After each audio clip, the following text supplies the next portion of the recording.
Supreme court వీధి కుక్కలపై ఇచ్చిన judgement కి సెలబ్రిటీలందరూ కూడా ఒక్కసారిగా వాళ్ళు స్పందించడం అనేది చాలా ఆశ్చర్యాన్ని కలిగిస్తా ఉందండి.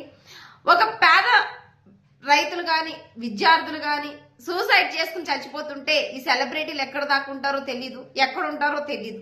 వీళ్ళకి చిన్న మొహం మీద పొక్కు వచ్చినా, ఒక పింపుల్ వచ్చినా ఇక్కడెక్కడ మన ఇండియాలో వీళ్ళకి సరైన ట్రీట్మెంట్ ఉంది, ఫారెన్ వెళ్ళిపోయి క్లియర్ చేసుకుని వస్తారు. ఇలాంటి సెలబ్రిటీలు వీధి కుక్కల చేత కాటు వేయబడి మంచానికి ఏళ్ల తరబడి మంచానికి అదికిపోయిన సామాన్య ప్రజలు ఎంతమందోనండి. వీళ్ళ బాధలు సెలబ్రిటీస్ కి అవసరం లేదు. వీళ్ళ సెల్ఫ్నెస్, వీళ్ళ ప్రోగ్రెస్, వీళ్ళ పబ్లిసిటీ మాత్రమే అవసరం.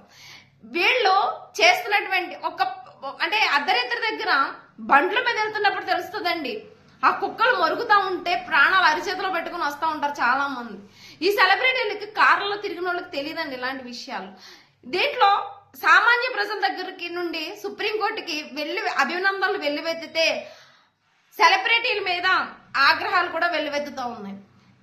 ఎందుకంటే ఢిల్లీలో చాలా మంది ఈ కుక్క కాటుకి బలైపోతా ఉన్నారు.